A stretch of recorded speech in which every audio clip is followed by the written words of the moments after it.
Welcome to Simplify Your Retirement with certified financial planner Stephen Stricklin from Wise Wealth LLC. In this podcast, we help individuals and couples plan for a peaceful and enjoyable retirement. Join us on this journey where we explore the importance of simplifying the retirement planning process, as Stephen, with his years of experience and expertise in retirement income planning, along with guest experts, will help you achieve first wisdom, then wealth. And don't forget to check out the Simplify Your Retirement online course and other great resources at simplifyyourretirement.com. Now, on to the show. Hello and welcome to Simplify Your Retirement with Stephen Stricklin from Wise Wealth. Good morning, Stephen. How are you? Doing great, Eric. How are you today? Oh, I'm doing fantastic. It's been a little while since you and I have spoken, and I'm excited to get back on the podcast with you. What are we talking about today? Well, today we're going to talk about some of the biggest risk I think that people don't understand when it comes to stock market volatility and returns and things like that. So I'm excited about this podcast today. You know, as you're saying that, I'm like, you're excited about the podcast. That's great. But I don't think anybody's excited about volatility in the market. Right. And it's such a broad topic. I'm interested to see what your points are, because you said, you know, there's a lot of things that people don't think about the volatility of it. And as a layman, I guess is what I would categorize myself. When I just think of volatility, I just think that something's going wrong, and so it's diving, right? And then something happens, and somebody gets some good news, and then all of a sudden it goes up a little bit, and then it goes down again. And it is that roller coaster that nobody likes to ride. But exactly. Yeah. So what are we missing? Yeah, it's like we like the roller coaster when it's on its way up, right? The little slow click, click, click, click, click, click. You know what I mean? That part's great. You know what I mean? Yeah. But then when you get to the top and it's coming down and it's winding around, that's the part that people get sick on. It gets uneasy, and but you're right. I think most people equate volatility with negativity, and they assume that volatility means the market's going down, but like you just said a second ago, that means the market goes up and down. And certainly it does seem like, certainly since even early 2000 and with the internet and online trades and 24/7 access, certainly I'm sure people back in the 50s and 60s thought the stock market was volatile, but it definitely is now. Yeah. With the amount of trades and the easy access and that kind of stuff. So little things on a daily basis can, really make a big difference. Yeah. And really impact it. Yeah, when you talk about the roller coaster, just a quick personal story. My dad's 80 years old, and he will still tell this story to this day. I was probably 8 years old or 9 years old at the time. We were at our state fair in Washington State, and there's a big wooden roller coaster, and it was my first time riding it. And on the way up, he's like, "Are you excited?" "Oh yeah, I'm excited." "How you doing?" "Are you good?" "Yeah, I'm good." And man, right when we crested that top hill and started looking at the downhill, I yelled, and he makes fun of me all the time. I yelled, "I want to get off," the entire rest of the ride, like screaming, "I want to get off! I want to get off!" So, he doesn't let me live it down. And then at the end of the ride, of course, he's like, "So how was it?" "Oh, it was okay." But I was screaming the entire time. And I think that's where a lot of people are right now. They're like, "I want to get off. Just get me off this thing." No doubt about it. That sounds like a lot of investors sometimes. It's like the easy, reaction. "Hey, how long, what's your time frame for this investment?" "Oh, I don't need this money for 5 years or 10 years. And then, all of a sudden the market's going down and it's spinning around. It's like, I want to get off. Yeah. But, really, is your time frame really 5 years or 10 years? Because volatility is ultimately what's going to give you a positive return long term. But it's in the short term that it can definitely make you sick. Yeah, absolutely. Absolutely, yeah. And I think a lot of people can equate, with that story, for sure. So, when it comes to volatility, I want to go back to something that you and I have talked about before, and I think it's important for investors, firstly, to understand, the three phases of investing. And when it comes to volatility, it matters depending on which phase you're in, and you're going to respond differently depending on which phase you're in. So there's an accumulation phase of investing, which we look at as 10 years or farther out from retirement. If you've got more than 10 years before you retire, you're going to react differently to volatility. If someone's within 10 years of retirement, we call that the preservation phase. That's a phase where people need to really fine-tune how much income they're going to need in retirement, and then how much of their current assets would it take to generate that income, and make sure that portion of your investments or your portfolio or your assets is protected against volatility so that you can retire when you want to retire. And then there is the distribution phase. Distribution phase is when you're in retirement drawing income from your investments and you're living strictly on your investments. You're no longer getting a paycheck. So there's an accumulation phase, a preservation phase, and a distribution phase. So I want to say that first because when we're talking about volatility in the stock market, going up and down in value or what you should do, it's not just across the board. Everyone should react a certain way. If you're in a certain phase, you should react a certain way. So I'm going to come back to these phases, as we talk about these things. Another thing I want to remind everybody is really there's two rules as far as I'm concerned for successful stock market investing. And some people may be surprised to hear what these are. You know what I mean? What are the two things you have to do to be successful with the stock market? And that is time. You need time and you need discipline. To me, those are the two keys. And so if you have time, and to me, time means, we're always looking at an investment as a long-term investment. To me, that means 5 years or longer. If you have more than 5 years, then you can handle volatility. Even in the most aggressive portfolios, we have positive returns 5 years or longer. So you want to look at time as being one of the key things. Another one is discipline, being able to maintain your allocation, being able to maintain your investment mix or your portfolio that you believe you should have been in for the long term, regardless of the storm that's going on in between. And so, but that's Stephen, but that's the problem, right? Yep. I mean, because out of those two things, time is concrete, right? Yep. Or I guess I would call it concrete. Time is time. There's no fudging those numbers. Yeah. Either you have time or you don't. Right. The problem is the discipline part, right? Because I know that I am not very disciplined in a lot of areas of my life, and I want to say I wish I would be more disciplined, but I probably could just actually work toward it, right? Practice being disciplined. But that's where I think a lot of us struggle. Oh, yeah. It's hard to, like you said, maintain discipline. And that's where the three phases come in. If someone's in an accumulation phase, they're more than 10 years out before they retire, really, you should never react to short-term market conditions. You should be diversified. You have time on your side. You should stay disciplined. You should not make any moves. Everybody, when the market is in turmoil or when the market goes down for, maybe 2 weeks straight, every day, it just seems like a negative. Human nature, like you're saying, is don't just sit there, do something. You know what I mean? And a lot of times with investing, the best thing you can do is do nothing, especially if you chose your investments, you chose your portfolio mix, when you were thinking straight, when you were looking at a long-term plan, when you knew the investment mix was what you needed for, the time period that you needed. Don't let anything in the meantime derail that. And that's something that I know we're going to talk about even in a future podcast, what happens to the average investor when they don't stay disciplined, and the results are not near as good as the people that do stay disciplined. So, and you can do that when you've got a plan. So the accumulation phase, definitely you have time on your side and you've got to remain disciplined. The real difficult part comes in is when someone's in the preservation phase, they're within 10 years of retirement, or they're already retired and they're living on this income stream. Now, all of a sudden, discipline becomes harder and time becomes harder because now we don't have time to recover.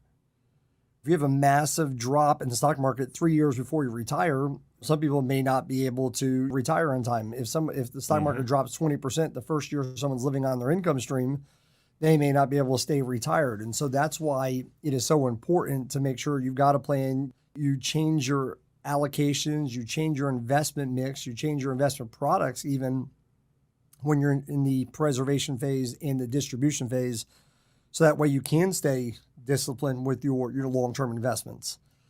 And something that I've looked at before is, the impact of losses. A lot of people don't realize that if there's a 20% loss in the market, there's a couple ways to look at this.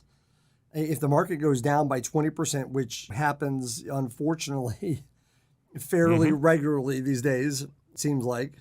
In fact, since the year 2000, the stock market has dropped more than 20% 3 times. Wow.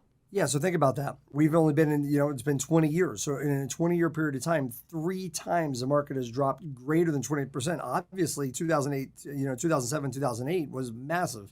40 to 50%, depending on which, index you were in. So I'm using 20% as the gauge. So just think about someone going into retirement. If that were to happen one time in the 5 years before you retire, that can have a massive impact. If it happens in the first 5 years that you're drawing income from your investments, that could have a major impact. So we have to look at this, and people have to go into retirement and planning for retirement knowing that this is an actual possibility. And what would you do? It's not a matter of, hey, this is never going to happen. The market goes up. It always goes up. Over long periods of times it does. But your personal experience might be a greater than 20% loss in one of these time frames that you got to watch out for. So, Stephen, I'm going to go back to the roller coaster analogy. Yeah. When we're sitting in a roller coaster, we've got our seatbelt on, we've got the bar across our lap, we've got the safety gear, right? The things that are making us safe, but that doesn't necessarily stop the fear, right? The fear is still there. We're strapped in, Right. we're there for the ride, but the Right. fear is still there. And the difference, I think, between the roller coaster and actually living the market piece of it is that if, as my 9-year-old self, if I could have jumped out of that roller coaster, I might have, right? I might have just bailed, right? Get me out of here. But that held me in place. I think that's part of the problem, is that people aren't held in place. They don't have the discipline to sit there on their own and say, okay, I know that this is scary looking. I have this fear, but I'm going to stay with this because the problem with jumping out is that, again, if I had jumped out, I probably would have jumped out when it was at the lowest point because that's the safest tuck and roll movement, right? But then I missed that upswing. So how do you help people? I don't know if you can eliminate fear. Can you eliminate fear, or is it something where we just try to quell the fear a bit so that they keep their eyes on the goals that they have? And then, of course, I think an anchor in this situation is working with a professional, right? That can walk beside you. And I think that's the key right there. You had your dad sitting next to you. He was laughing at you for saying, do you want to get off the roller coaster? The reality is somebody was sitting right next to you who has been there before, who has done this ride, who tells you it's going to be great, everything's going to be fine, you've got the harness, it's going to just enjoy it. Keep looking, it's going to end one of these days. So I think that was extremely valuable to you. Sitting on the roller coaster, it's the same thing. People need, professional advice. There are sometimes people think that, I can do investing on my own. I can save the 1%, let's say, management fee, and I can earn that money just by doing this on my own and earn that 1%. But the reality is people who do it on their own tend to be more emotional. People who do it on their own tend to trade a lot more often. They tend to get in and out of the market. And so it's worth more to them to have a professional advisor who can say, no, look, you've got to stay disciplined. Everything's going to come out fine. This money that you have invested like this is long-term. And all those kinds of things are extremely valuable, I think. So having a coach, having a guide, you mentioned a minute ago, fear. And I don't think you can eliminate fear. I'm a financial planner. Sometimes I get afraid, what I mean? But what do you do when you're afraid? And that is, you go back to the principles, you go back to the plan. You say, what is this money for? When do I need it? All those kinds of things. And then hopefully the money you have invested in the stock market, you should be able to ride out, depending, again, which phase you're in, depending on if you've done planning the way you and I have talked about in several podcasts so far, making sure you have money separated, for your income stream, other money that you need for liquid assets and emergencies that have nothing to do with the stock market.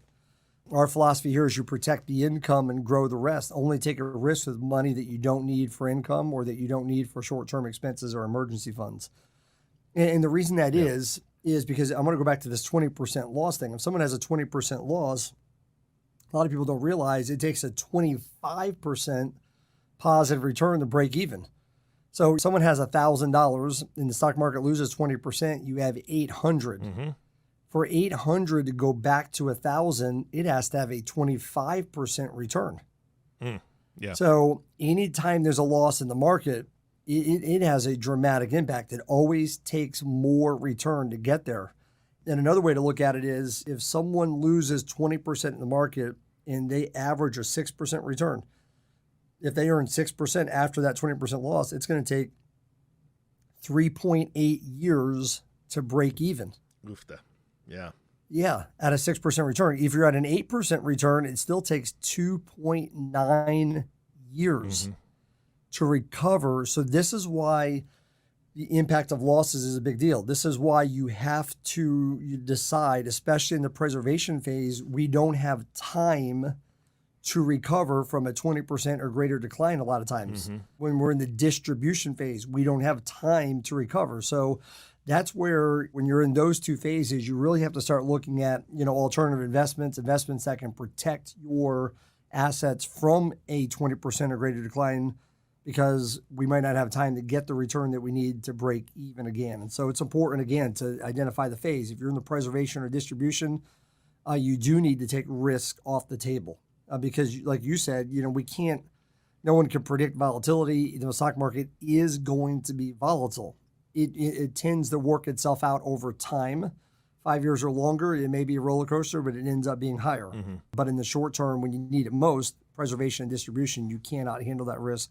You take that risk off the table. I think that's important to do. Yeah, absolutely. And then the other thing, there's two other stock market volatility return types of risks that I think people don't understand. I think it's extremely important everybody understands these two concepts. One of them is the average versus the real rate of return. The average versus the real rate of return. Okay. Yes. Okay. So, we tend to always talk about average annual rates of return. Hey, this portfolio right here, as long as you average 6% per year and you withdraw 5% a year, you should not run out of money in retirement. If I sat, I'm a certified financial planner. If I sat across the table from someone and I said, look, this portfolio has been around for 40 years, or this mutual fund has been around for 40 years, how long are you going to be in retirement? 40 years? Probably not. This fund or this portfolio has been around for 40 years. It's averaged 6% per year. You only need 5% withdrawals. You should not run out of money in retirement. I could say that, everyone would shake their head because it makes logical sense. But the reality is the average rate of return is never the same thing as the real rate of return if there's ever a negative return mixed into it. And the difficult part about this is that, every mutual fund company, every portfolio is only going to advertise, if you will, or list the average annual rate of return. That's all they can do. It's not a lie. It is in reality the average. Yeah, it's a fact, right? I mean, it's a fact. It is That's a what fact. the average is. However, like Yep. you're saying, there's so many things that affect what Exactly. your time frame is, instead of, well, that 40 years Yep. of the average is great, but that doesn't mean it's going to work for me over the next 5 years or 10 years. That's exactly right. All right. So, for example, I will try to do this, over the airwaves, a little math problem. If we had a hypothetical portfolio where someone earned 10% one year, and then it went down 10% the next, it went up 10% the year after, down 10% the next, and you did that every other year for 10 years, plus 10, minus 10, plus 10, minus 10. At the end of that 10 years, the average annual rate of return would be 0%. I had 5 plus 10s, 5 minus 10, 0. But you know what the real rate of return is? The real rate of return after those 10 years is minus 4.9%. Okay? And it's because if I have $1,000 and it earns 10%, I have $1,100. If $1,100 loses 10%, I have $990. Exactly. Yeah. 990 earns 10%. And you keep doing this every year for 10 years, you end up with $951. But the mutual fund or the portfolio is going to say the average was 0. And you might say, well, how can the average be 0 when I'm down 5% here? And my point is, everybody, if you had a fixed rate investment where it was all positive returns, the average and the real will be the same. But if you're invested in the stock market, there's always negatives in there. And so even though they talk about averages, and everyone, like you said, I said, these are facts, they are truly the averages, but they are not in reality what you have earned in that portfolio if you were in it. Yeah. And the important point, the reason why I even bring this up at all is because then you cannot make your investment decisions based on an average annual rate of return. When I teach my classes, I always tell everybody, the next time you hear average annual rate of return, a light bulb needs to go off in your mind, and you need to start thinking about the fact that, yes, that is the average, but you can't just make your decision on that. And really where I see this come into play is when somebody has, like I just mentioned, hey, here's an average 6%, you need to pull out 5%, you should not run out of money in retirement. Well, the reality is it's very possible to average 6, withdraw 5, and run out of money. Just look at the example I just gave you. There was plus 10s and minus 10s all that time. You know what I mean? So it is possible depending on the order of return. So You just have to be careful with making investment decisions, especially when you're in the preservation phase and the distribution phase, strictly on the average annual rate of return over a long period of time, because it's not the same as the real. Yeah. That's one concept that I think a lot of people, I know it. I know a lot of people just don't quite get that or understand that concept or why that's important. And it's not necessarily as important during the accumulation phase, but it does matter, especially in the distribution phase when someone's looking to what percentage of my investments can I draw out safely? What portfolio do I need? What's the average rate of return need to be to keep this portfolio from running out of money? And that's where you can't just base on an average. And then the other one really is what I call the sequence of returns risk. And the sequence of returns risk just means the order that the returns come in. And as you know, Eric, most people spend most of their investment life and career in this accumulation phase. We're saving for retirement. Even if you started early, you're going to save, starting at age 30 maybe, and you're going to save all the way to age 65. So for 35 years, you've just saved and invested. And it really didn't matter the order that the returns came in. If I took a 30 years of the S&P 500 and mixed up the order 35 different ways, at the end of the day, you would end up with the same exact balance. So it does not matter the order that the returns comes in when you're in the accumulation phase. In other words, when you're not taking any withdrawals, you're not taking any money out of the portfolio, it doesn't matter what the order of the stock market returns come in. Yeah. Okay? So where the sequence of returns risk really matters is during the distribution phase. Yeah. So when someone's taking money out of their portfolio, all of a sudden something matters that has never mattered before. And that is the order that the returns comes in. So if someone averaged a 7% rate of return their whole life through their accumulation phase and all the way through their investing history, it wouldn't have mattered if they had a minus 20% one year or plus 35. It doesn't matter, the order they came in, they would have been in great position at the end. But if you're in the distribution phase, and so let's just say year number 1, you're taking out a 4 or 5% withdrawal from your investment portfolio and the market goes down 20%. I'll just use an example of $500,000. If someone has $500,000 and they're going to take out $25,000 a year, 5% withdrawal rate, and they're in this portfolio that is averages 6% per year, and they're only pulling out 5%.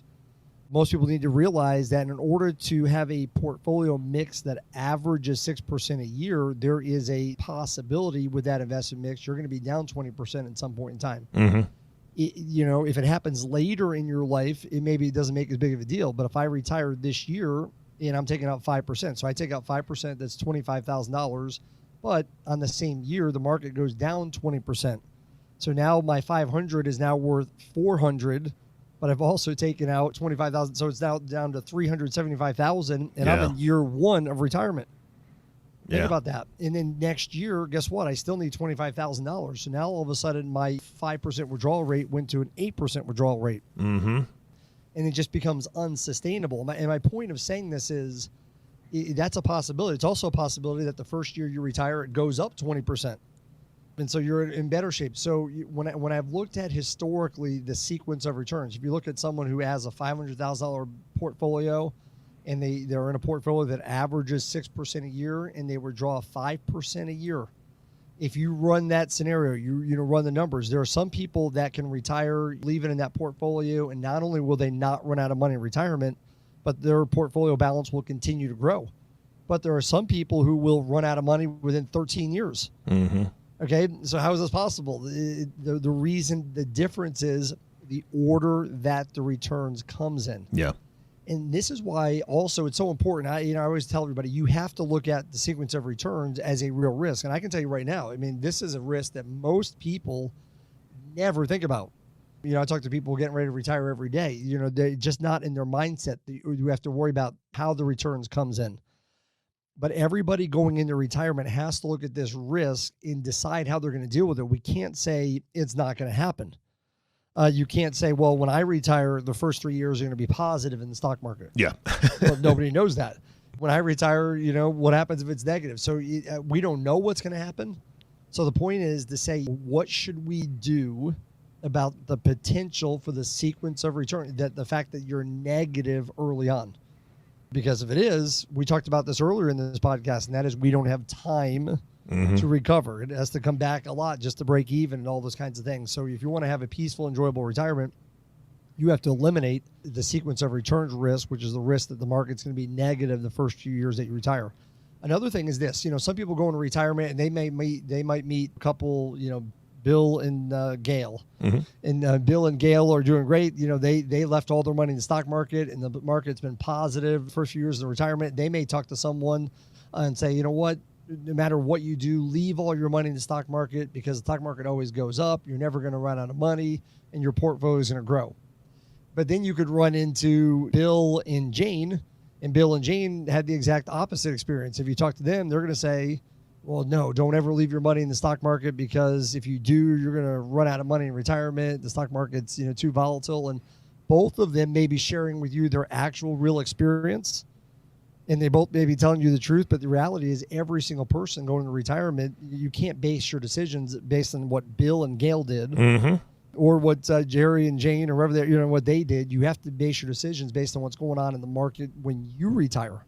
Yeah. I mean, think about somebody who retired in January of 2017, right? Right. Their first 3 years of retirement, smooth sailing, baby. Golden. It was good stuff. Yeah. Now somebody retires January of 2020. Yes. What the heck, right? Right. Total different experience. Oh, a nightmare. Exactly. Yeah. Wow. Okay. Yeah, total nightmare. That's a good point. And that's why it's so important. And it doesn't matter when you're in the accumulation phase. It does matter. So this whole idea of average versus real matters, pretty much when you get to the preservation phase. The sequence of returns really matters when you get to the distribution phase. So you really got to pay attention to these things as you get closer to retirement and determine how you're going to handle these things. And thankfully, there are ways to do that. There's investments that you can use, products that you can use to eliminate this whole idea of sequence of returns risk. There's products you can use to eliminate worrying about average versus real, so you don't have negative returns, with certain of your assets. And that's why planning obviously is so important, which is what really pretty much every one of these podcasts comes down to. Yeah, absolutely. You really need to have a plan that addresses these things. The biggest mistake I think people make is they have a certain investment history. In their whole life, they've had, asset allocation, stock market investing, and it's got them to where they are now to be able to retire. And then all of a sudden, someone like me comes along and says, well, yep, that's great. But now something's going to be different. Now, all of a sudden, you can't handle a stock market decline. We don't have time. All of a sudden, you can't handle negative returns early while you're taking withdrawals. Yeah. And so you do have to do something different. And that's hard for people after they've done it one way for 30 to 35 years. But it's extremely important to face these risks we're on. Like we talked about before, long-term care, you have to do something about it. You have to do something about the average is not the same as the real. And you have to do something about the order the returns comes in. Yeah. Stephen, as we wrap up this podcast, because we're running out of time, what are your closing thoughts for today? I would just say the main thing is to make sure, number one, you're aware of these risks, you're aware of what they are, number one. Number two, why they matter. Number three, when they matter, what phase of investing you're in. So if you're within 10 years of retirement or getting ready to start distribution, you have to talk to, a financial planner. You certainly can call us and our firm here, and we can help you with these risks, but you have to know what they are, when they matter, and then, how to address these things so they don't destroy your, future or your peace of mind. Yeah. Bottom line is that don't stick your head in the sand. Do something about it. Create a That's plan. Right. No matter what stage you're in, talking to a professional is best. How do they reach your team? The best way to do that is to go to our website, which is www.wisewealth.com. That's wisewealth.com. And then there's a contact us section of our website. Someone can go there and reach out to us there. Or you can call us. Our phone number is 816-246-9473.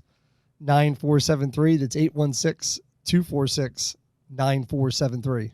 Perfect. Stephen, thank you so much for your time today. Eric, absolutely. Great to talk to you. As always a pleasure talking to you. I learn things every time.